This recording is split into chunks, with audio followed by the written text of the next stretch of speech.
Welcome back to the Builder's Edge, the show where we help builders, contractors, and service pros get the edge they need to grow smarter, scale faster, and stay seen by the right customers. No more burnout, no more fear. We'll build it strong, make it clear. Not just a grind, but a dream that's true. Building a business that works for you.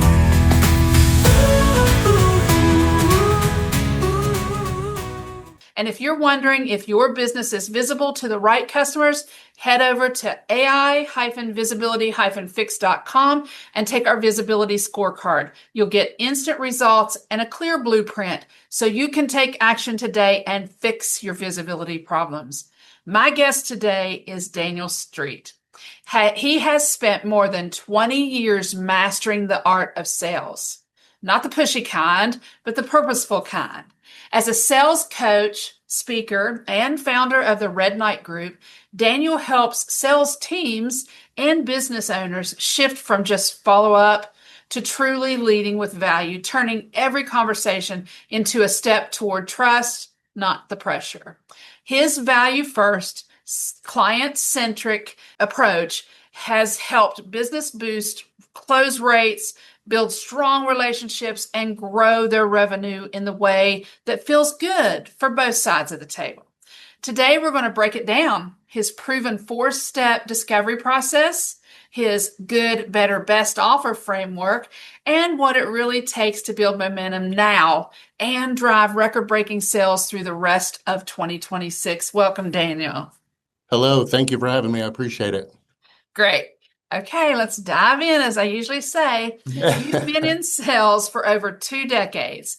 What's changed the most about how people make buying decisions? Because it's changed.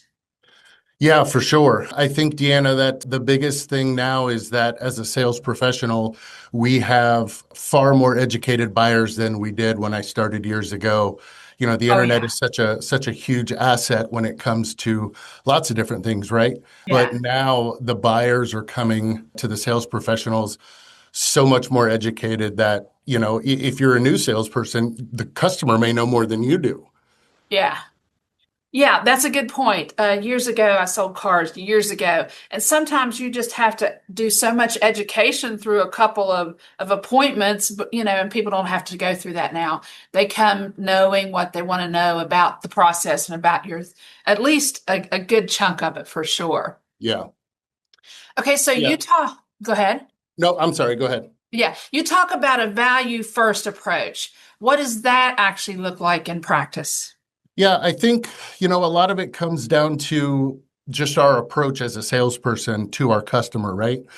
Right. Because we know, or we can at least safely assume our customers are coming with at least basic knowledge of the product or service that we offer. The way that we differentiate ourselves is by bringing value, the why behind the facts that the customers find online, right? So there's a lot of different information and different ways that we can separate ourselves between our competition and bring real value to that new relationship with that customer. Okay, so for instance, let's say a contractor is competing with somebody else that does pretty much, let's face it, there are, floor layers from one end of the country to the other. There are tile layers from one end of the country to the other. How do they add that value? What would be an example of that? Yeah, so I've been working with the remodeling company recently on some training and coaching, and it's really getting in the nitty-gritty of things as opposed to just saying we're going to run subway tile in your shower stall. We talk about what's behind that, right? The Schluter or the Weedy board or what have you, and what grout we use and why we use that grout, and not just because comes in the colors that I like as the contractor, right? Or because the rep takes me to dinner every time he's in town. There's real data behind why we pick the products that we pick and why the customer, the homeowner in this scenario should trust the contractor because the contractor is the one that's ran all of these competing products through their paces Yeah, and good point. are able to come with the best products that's going to perform the best and the longest and things of that nature. That's true. I was, doing tile back when ceramic tile was all the big, craze.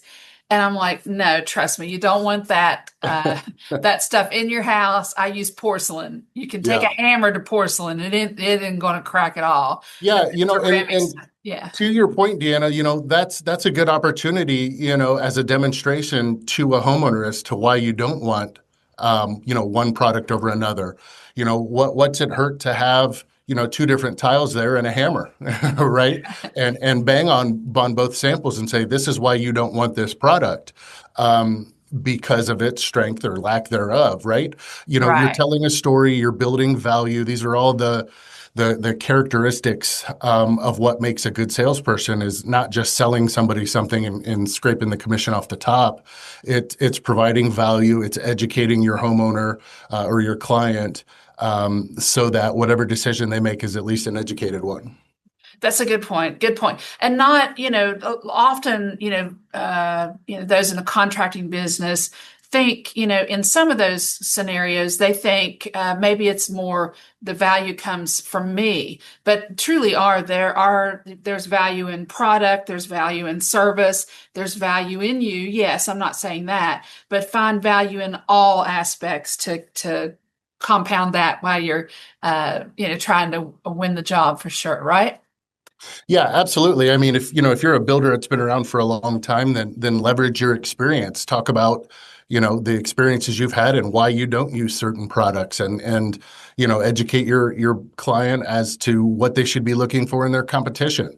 That remodeling contractor that I was talking about a moment ago, we built out a competition checklist that we give out on all sales appointments now about questions to ask other contractors that are coming in behind us, or if they've come in before us, to have the homeowner call to ask just basic things. Do you have insurance? Do you have workers' comp protection for your team? Things like that are just, again, it's just another value add to make a homeowner feel more comfortable with the decision that they're making. And hopefully they see enough value in the value you're bringing to the relationship that they end up selecting you for one reason or another. And if it comes all the way down to price, if you're, $1,000 or so high, maybe they give you that second look to see if it's worth coming down on your price because of the value that you've brought to the relationship and how you've educated them. Yeah. Yeah. I recently spoke with a builder who actually had, he laid it all out and the value, he had it all out there, what type of windows he was going to use in their home, all the products he was going to use, what, when he was going to start, when he was going to be done, what he needed to do, permits and all this. And then he told the people that had come to him, now I want you to go get 2 more estimates. But you have to fill out, it has to be this estimate form. You have to ask them so that we're comparing apples to apples. And then that way he doesn't have clients coming back and saying, well, Smith and Sons said they're going to build it for this and this. He has something to say, okay, this is what they're, not doing or whatever, or, wonderful. I recommend you hire them, or, what I mean? So they know, and it's a great way. I'd say that would keep the home builder happier through the whole process rather than, they start saying, well, I know we should have went with so-and-so or whatever, but they see the steps, they see why there's value in this, why this is proceeding like it is. I thought it was a great idea. Yeah, absolutely. And that competition checklist that I mentioned earlier, we built that around what were the strengths of the company, right? So that we're playing in on our side of the court, right? Absolutely. So that the competition has to compete on what we're strong at, whether that's years in business or warranty you're offering after the product is installed. You got to be able to find those differentiators in your business from your competition and then reverse engineer from there if you're going to build out a checklist like this of things that make you stand proud and better than the competition. And, of course, it still needs to be applicable to the project as well, right? But if it comes down to price alone, then I don't know if that's really a customer that we want to work with, because Not, yeah, everybody that's listening to your podcast, and I'm sure you yourself have had that absolutely. customer that, it's all based You'd on rather price, they went right? down the road. Yes. You're Yeah, like, yeah. I would You rather know, you went down the road. yeah, I've always said it's a race to the bottom with people like that. And unfortunately, somebody's going to win. And I'd Yeah, rather it be my competition with that red flag nightmare client. right. It always comes back to bite you in the butt in the end, always. Always. Okay, walk us through your four-step discovery process. How does it help a business close faster without being that pushy or Yeah, feeling so pushy? it comes down to well, four steps like we talked about, right? It comes first. We start with targeting our customers, our specific customers, right? Okay. Identifying who that is, and be as detailed as possible. I've done a workshop with some companies in the past where I compare it to Jeff Bezos at Amazon, who Okay. every executive meeting that he has an empty chair around the conference room, that around the conference room table, that represents their customer. And if an executive comes with a new idea, they have to justify how it benefits that empty chair, that customer sitting in that chair. They've got data at Amazon, and of course, most builders that are out there don't have the data that Amazon has, but we can mimic that to an extent, right? Sure. Where does your customer go to school at? Or where did they go to school? What is their average income? And let's put Right. some parameters around that. Yeah. What social media site do they use? Are they on LinkedIn? Yes. Are they on TikTok? Are they on Instagram? Like, where do they live, Absolutely. right? Um, what what do they do on the weekends? Where do they go to dinner? Like, these are things that we need to know so that we can we can position our marketing to where they're going to be or where we Yeah, think they're at, sure. right? But the other way as well, the other side of that coin is that we can then start to build out what that profile is of who that person actually is that's sitting across from us, or that we want sitting across from us, so that we start making smart business decisions based around that profile, Yeah. and like what solutions they value the most. Those are all things that we need to be able to answer for. And this is, again, like I said, some framework that a workshop that I do that has some framework built around all of that, because chasing everyone and attracting the right ones are two different things, right? Yeah. So we need to be able to identify on paper what the right one is for us, and then we can act accordingly from that. Yeah, and it might, that's a great thing because it might actually bring you into some awareness. Hey, I'm not dealing with my ideal client here. Yep. Most of my clients aren't fitting this bill, so now I need to make some big shifts, some big changes in some things, do Yeah. some things different.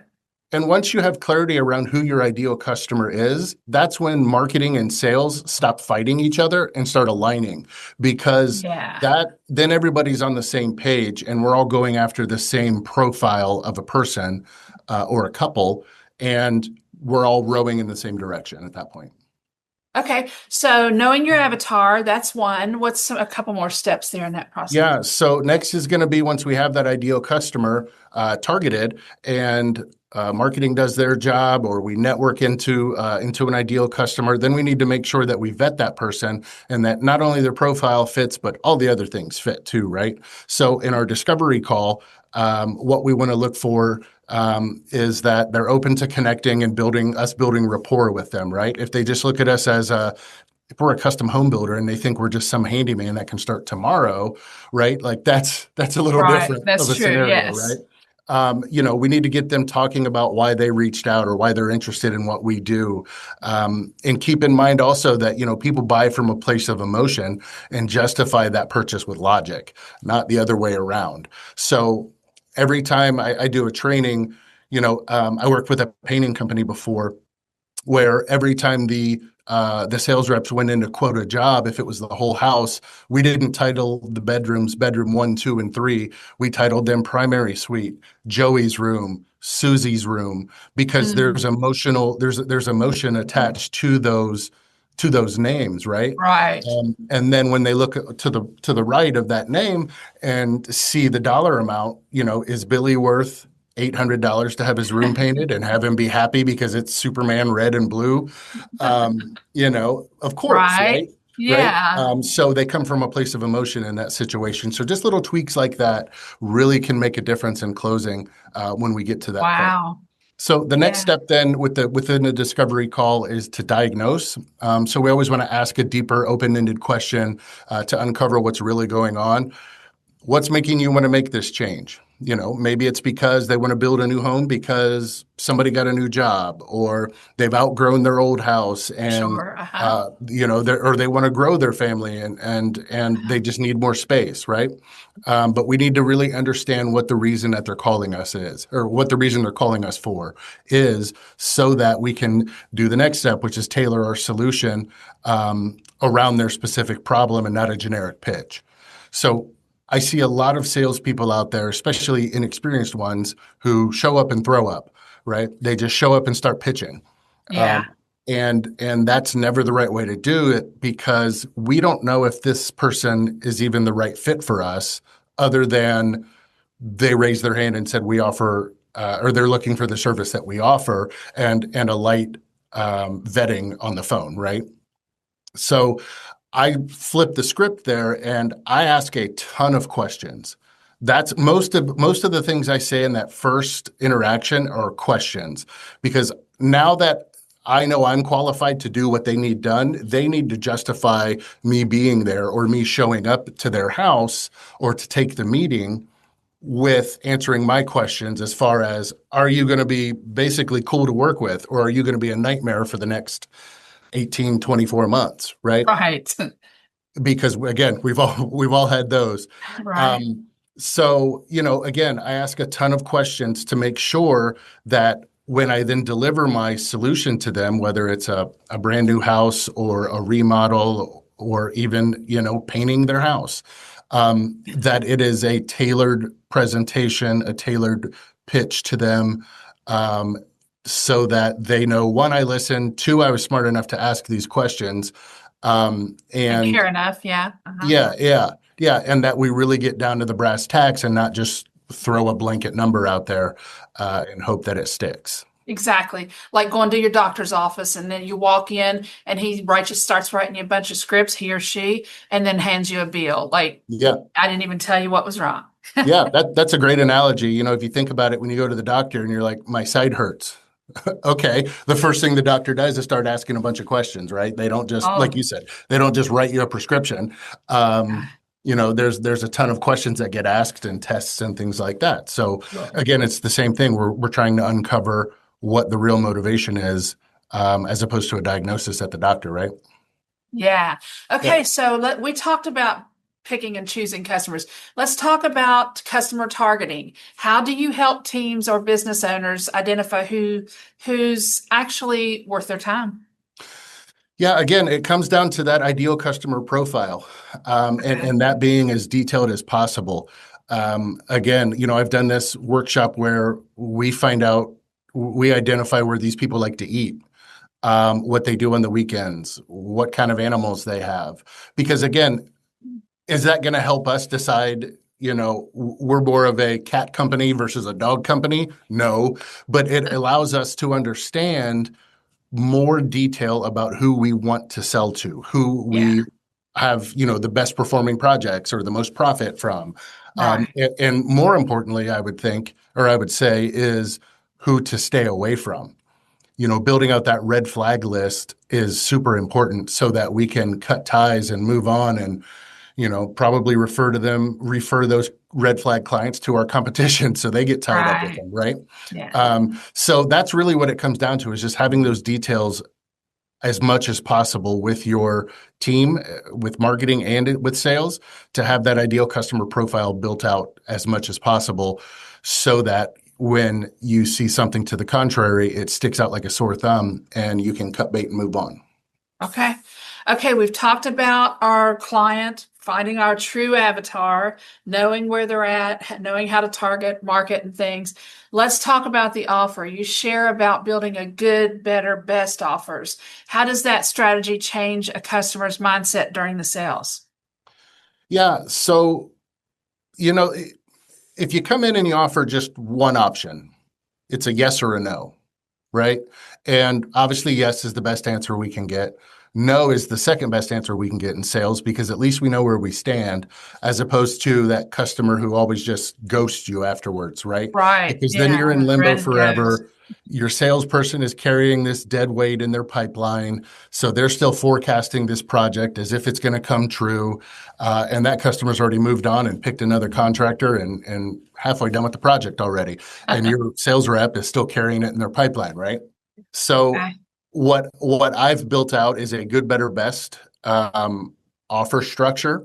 And what that Okay. allows us to do is because we've asked all of those questions at the beginning, Uh-huh. we're able to offer a couple of different options to our clients that allow them to have some freedom to select what they want to do, right? And what Okay. route they want to go. This requires a little bit more work from the salesperson, but if your commission package is set up appropriately, this isn't usually a big deal for them.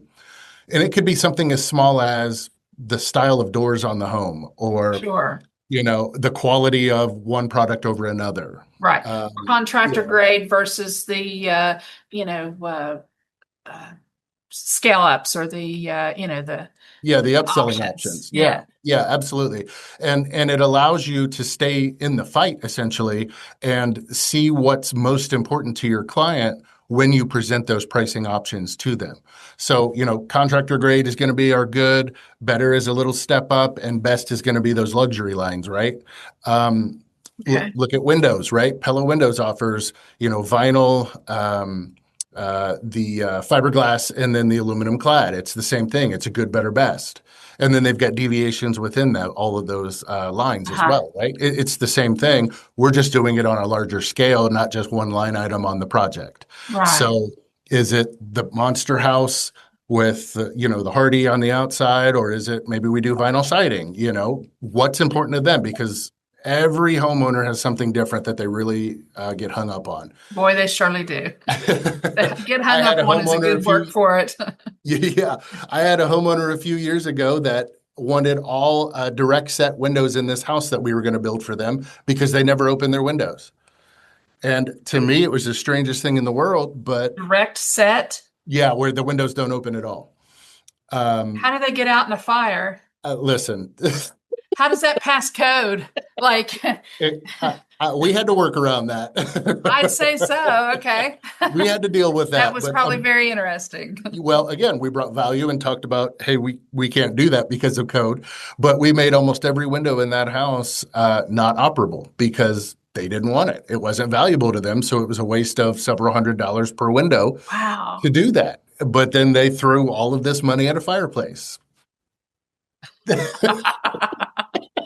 And probably was only cold maybe 3 months out of the year in their Yeah. area. Yeah, it doesn't make any sense to me, but an architect taught me once a long time ago, I don't care, I can't see it from my house. So That's true.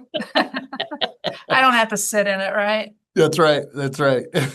But it comes back to asking the right questions and asking questions in general, right? To understand what's important to them.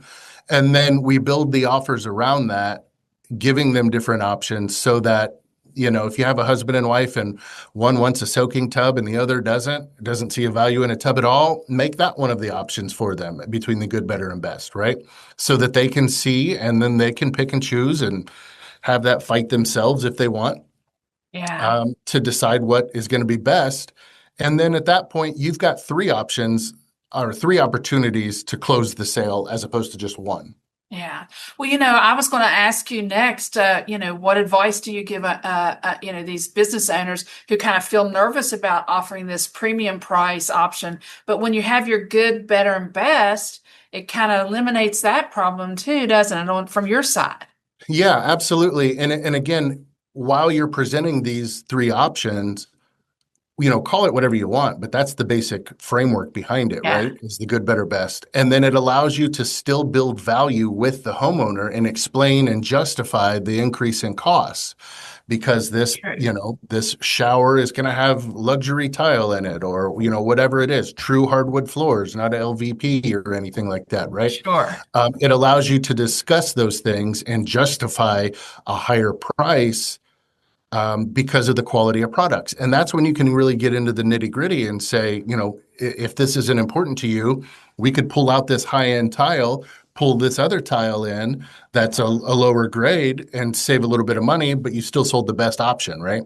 Yeah, Um, you're just kind of part and parcel in a few things here and there, but you've got three opportunities to close the sale as opposed to just one. absolutely. Yeah, that's a great idea. I'm gonna pass this on to Dad. I don't think he's ever thought of it this way, and I think this would be some good stuff. Yeah. Okay, let's Well, do. and one other thing, Deanna, if you don't mind, here in Central Ohio, we have a ton of design build firms, remodelers, right? And you can do the same thing with them too. A lot of them, the way the businesses are set up here is they require a design agreement up front. And that price varies based on the size of the project. But once you get that design agreement, now you've got some skin in the game from the homeowner, right? Your client. But you could still present multiple options. Like I've heard people tell me before, well, we have a design agreement that requires them to pay up front. So we can't do a good, better, best option. Well, you can, you just have to move it in the sales process somewhere different because of that design agreement. It doesn't change anything. Absolutely. You're still know. designing, whether you design on good, better, best. You're Yeah, still exactly. designing. So I just thought it was worth mentioning because I've had some pushback in the Absolutely. past about that. It doesn't seem like a deal breaker to me. You just move it in the sales process somewhere else. Absolutely. Yeah. Okay. The all important follow up. Let's dig into this follow up systems. What's the secret to follow up without sounding desperate or repetitive? There is this kind of fear, and I even get it too, a fear of this desperate pouring out of me. I don't want to sound that way, but people get busy. I do want to follow up because the key is in the follow up. We hear that all the time. Yeah, absolutely. It's the dirty word, the dirty F word in sales, right? Right. Is follow up. But really, with a structured process, this is your secret weapon. I can't tell you how many 6 and 7 figure deals I've seen close months down the road because of a structured follow up process. I don't know how many of your listeners have a documented follow up process. I bet it's probably not as many as that don't. But again, having something set up and having structure and now with, AI, you can send easy touches, have it already programmed in your software to just send it out for you if that's what you want to do. But I think the important thing is that we need to have value behind it, not just, hey, checking in to see if you're ready to sign the deal yet, right? Yeah. And I've built out with some other larger firms in the past where they've got a set of, I think it was 5, maybe 6 different articles from different sites online that they just copied the link into their structured follow-up process into their emails and sent it out to the homeowner. And it would be a kitchen remodel or an addition, and it would be, hey, I found this article, thought it would be helpful for you, and then the article was something related to the job that they had quoted for that homeowner. Yeah. And it's just to ping them, keep your name top of mind to them. This is nothing new. We're not reinventing the wheel here, but we're being creative in how we're doing it, and we're continuing on that vein of bringing value to the relationship, so that if something happened and they push the project off, you're still in the fight at that point. And again, if you do it right and you do it smart, you can rely on AI to do a lot of it for you. And I know that's getting into your world a little bit there. It is getting into my world. I can talk on that for a little while. Yeah. We won't go there just right now, though. That's right. That's right. What I do like about this, I will not interrupt, but I think, everybody likes to be Mr. and Mrs. information, right? So when you're giving these little follow-up drops and these little things and they see your name and see your name and see your name, when they're at the town picnic and, Susie says, oh my gosh, I'm fed up with my bathroom. I have got to have somebody come and get it. Your name is at the top of their, and they want to sound like they know exactly who to recommend. Oh, Susie, you should try such and such, Yeah. I've seen their work, but and and they're mentioning you. So if they don't follow up and do their project, often you're in their mind and in the top of their head for referring you. Yeah, even, I've seen it quite a few times where a referral will come through from a job that wasn't even sold. Yeah. It was out of budget for those clients, but their mother-in-law needed something done, like you said. And, because of the process at the beginning where we've targeted our right customer, and then we've Ask done the all right the rapport question. building, Oh, we've asked yes. the right questions. Yeah, all of those things that they had a great experience, even though they didn't buy from us, that Uh-huh. they had such a great experience that they refer us to someone else, Absolutely. which makes your customer acquisition cost about a couple of hours of labor, right? Because of Right. building the quote and all those things from the previous job. But Yeah. but it still leaves a good taste in the client's mouth, Absolutely. whether they buy from you or not. And then again, you're still in the fight when it comes to a referral. Right. So is there kind of like a rhythm, a cadence to that you recommend for the follow-up, typical 14, 30-day follow-up? Yeah, yeah. So, most salespeople I've seen give up after one or two touches, as I refer to them Yeah. as. It's Um, hard. It isn't easy. Yeah, yeah, but the data is really clear on this, and the magic happens around touch 5 to 7. If you've got those larger homes that are in that $6 to $10 million range, you see that go up a little bit more to around that 8 to 10 touches. But obviously, the more increase in price, the more evaluation and things of that nature that the clients are going to want to do in vetting. So, it really depends on the dollar amount of what you're selling. I think the appropriate thing to do, though, is when we present the price to the customer and the solution to the customer, is that we schedule right there a follow-up time with them. If they don't buy Okay. right then, which if you're selling a $6 million house is probably not realistic anyway, Right. to expect a first call close like that. Right. I think it's super important that while we're there, we schedule the time to follow up. Is That's a that good 24 point. hours? Is it a week later? And then Okay. everything falls off of that first time, that first follow up. And then, we want to send them a calendar invite while we're there with the client. Hey, Okay. Tom, can I follow up with you? I know you guys need time to think about this, probably a week or so. How about next Tuesday I follow up with you at 3 in the afternoon? You mind if I give you a call then? You get buy-in from the client, and then while they're sitting there, we send them a calendar invite for that appointment. So I don't forget, so he doesn't forget. And then if they're the right customer, that calendar event will be sitting in their calendar, and that will almost be looming over them to make a decision or, hey, I've had time Point. to think about this. I want to make some changes. The tile seems, pretty out of whack as far as budget goes, or even, hey, can you add in that heated floor in the bathroom for us? Right. Things like that. And then everything kind of bases off of that, like I said, when that first follow-up is scheduled. The most important thing, though, like I said, is to have a structure in place that prevents any leads from falling off the radar. Yeah. Okay, you've spoken to groups like the Guild about simple, repeatable sales habits. What's one daily discipline that you think every business owner should start doing tomorrow? I think it comes down to just framework, right? And I know Okay. I've worked with tons of business owners, and some in upwards of $10 million. And it comes down to having the discipline of following framework that you have built, whether it's from someone like me or that you build on your own, organically with your own team. But to be able to wear so many different hats like most small businesses have Oh to my do, goodness, yes. you've got to have that discipline and that framework to rely on. It's the same with salespeople too, right? They get so busy with chasing the next lead and the next buck Uh, that they forget about the guy they ran to 2 weeks ago.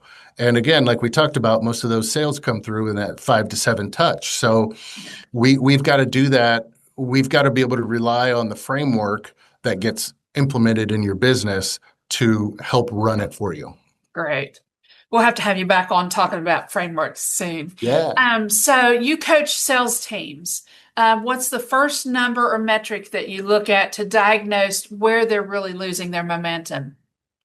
Yeah, it comes down to a couple of things. I don't know if there's one, that's the most important, but Okay. I guess everybody expects my answer to be close rate. I want to see what my contact rate is. Okay. Because again, if I'm not talking to the right people or following up with my leads, then I'm most likely going to have a pretty low sales number. Okay. And that allows me to kind of start dissecting what's going on with that rep. Is it lack of motivation? Is it lack of knowledge? Is it lack of um, giving a damn, if I may? They may not. There's a lot of reasons why people aren't good at their job, especially Yeah. in sales. Are they not a people person? Maybe that's it. Maybe they're just in the wrong seat. I had a guy that was an outside sales rep that I for a company I worked with before, and he was a great guy, was a great culture fit, and just couldn't do it. He was always worried about asking people for money for the sale for Yeah. something they said they wanted to have done. And he was just always so scared to ask them for the sale. We shifted him to an inside sales support role, and he became an all-star. Was following up with people for us and doing customer experience calls and again was just in that support role and was just a great huge asset for Uh-huh. the business and is still there to this day and crushing it. So maybe that's it. Maybe it's somebody's in the wrong seat. So there's a lot of things that you can dissect by looking at metrics, and it's not always just total sales number. Okay. Cool. Okay, let's look ahead a little bit. We're already through with quarter 1 of this year. So if somebody, maybe a business out there, had a slow start this year, how can they get momentum and just really knock it out the rest of the year? Well, I think they start by contacting me. I do too. It would, all kidding aside though, it takes a real intentional effort to be able to turn the ship around in the middle of the trip, right? Oh, Um, absolutely. yeah. So because we're already at the end of Q1, to be able to make impactful growth still happen in 2026 in the 3 quarters that we have, we need to jump on it pretty quickly. And we need to diagnose what's going on. And I usually do that by hearing what the owner has to say and then looking at the numbers myself and seeing if those two things line up. I'll give you a hint. Sometimes, most times, they don't. Because the owner is spread so thin, again, wearing all Yeah, those we hats, are. right? They just don't know what they don't know. And they think the numbers tell them one thing, and sometimes it's something different. And again, there's still plenty of time to make a change this year, and whether that's through hiring, growing your team, or from attrition that we need to bring some other people in, get the the right butts in the right seats. Those are all definitely things that I do day in and day out, and can help out your listeners with no problem at all. Great. Okay, Daniel, for anybody out there listening who wants to bring Daniel in to train your sales teams or get coaching from him directly, Daniel, what's the best way for people to reach out and get a hold of you and connect with you? Yeah, you can go to my website, theredknightgroup.com, knight, just like the chess piece, and you'll be able to hit the contact us form. Make sure you mention this website, or excuse me, this podcast, Podcast? Good. and I'll be sure to send you some goodies that as a free gift for listening in for your Wonderful. listenership. So yeah, absolutely. So make sure to put that in the notes on the contact form on my website, and once me or someone from my team will be more than happy to reach out and see how we can help. Great. Okay, so for my listeners, before you scroll or move on, here's your takeaway for today. Daniel reminded us that sales isn't about just follow up, it's about following through all the way. This week, take one of your follow-up messages and flip it.